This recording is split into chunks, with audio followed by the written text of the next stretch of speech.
Šiandien kepsim blynus su grikių miltais. Sveiki visi, aš Marija. Gaminam. Mums prireiks miltų, grikių miltų, nes noriu intensyvesnio skonio ir maistingesnių blynų, pieno, alyvuogių aliejaus, kiaušinio ir druskytės. Sudėsim viską į smulkintuvą ir išsiplaksim tešlą.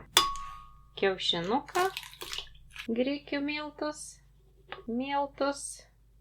truputėlį druskos ir pieną. Ir paplaksim. Į pabaigą supilam aliejų.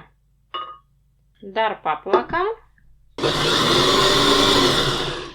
Miltai mėgsta prilipti prie senelių, tai su mentele biškį patikrinu iš visų šonų. Ir dar truputėlį paplakam, kad tikrai viskas būtų susimaišę.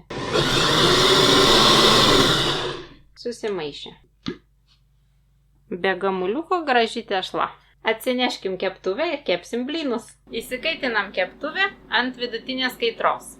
Kiek laiko kaitint, nežinau. Bandau kepdama pirmą blyną. Jeigu žinot kokį triukų, parašykit komentaruose.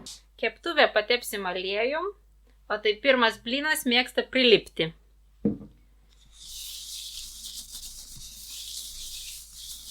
Na, bandom. Samtį atsitaikykit pagal savo keptuvės dydį, kad tešla padengtų vienu sluoksniu keptuvę. Pilam į keptuvę ir paskleidžiam.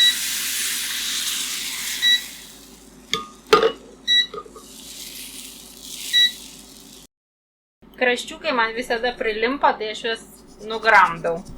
Atrodo, atlimpa nuo keptuvės, pabandysim apversti. Grikių blynai netokie elastingi, tad nėra taip paprasta juos apversti, kaip kepant su paprastais kvietiniais miltais. Labai dažnai ir suplyšta blynas. Iškepė paskutinis skaniausias blynas. Jei norite matyti daugiau tokių receptų, paspauskite like ir lekiam valgyt.